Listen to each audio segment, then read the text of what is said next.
எல்லாருக்கும் மாலை வணக்கம். எதுக்கு இந்த 1 வயசுன்னு பார்த்தீங்கன்னா, வெளிநாட்டில் போர் நடந்துகிட்ருக்குல்ல, அந்த போரில் நம்ம இந்தியாவில் வாழ்கிற பாதி பேர் உள்ளே சிக்கியிருக்காங்க.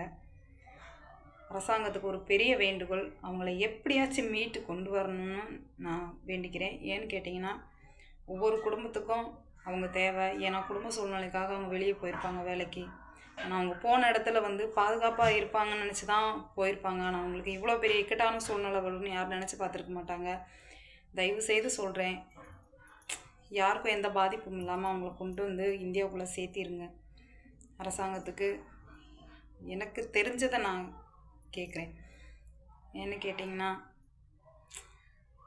அவங்க குடும்பத்தில் ஒருத்தவங்களை இழந்துட்டா கூட அதோட வலி என்னன்னு நம்மளால் உணர முடியும். தயவு செய்து அவங்கள எப்பயாச்சும் மீட்டு கொண்டு வர பாருங்க. அரசாங்கத்துக்கிட்ட வேண்டி கேட்குறேன்.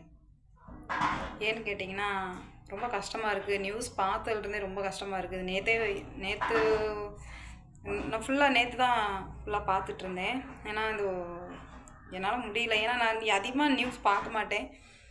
பார்த்தா டக்குன்னு சரி செல் எடுத்துகிட்டு இப்படி பார்க்குறேன், ஃபுல்லாக போர் நடந்துகிட்ருக்குன்றாங்க. ஏன்னா தமிழ்நாட்டுக்காரங்க ஃபுல்லாக சிக்கியிருக்காங்கன்னு சொன்னாங்க. தமிழ்நாட்டுக்காரங்க மட்டும் கிடையாது, இந்தியாவில் வாழ்கிற அத்தனை பேரையும் தான். இந்தியாவில் வாழ்கிறவங்க ஒருத்தர் மேலே ஏதாச்சும் ஒன்றுனா ரொம்ப கஷ்டம்தான். அவங்களை எப்படியாச்சும் மீட்டு கொண்டு வந்துடுங்க. அரசாங்கத்திட்ட கெஞ்சி கேட்குறேன், சரிங்களா?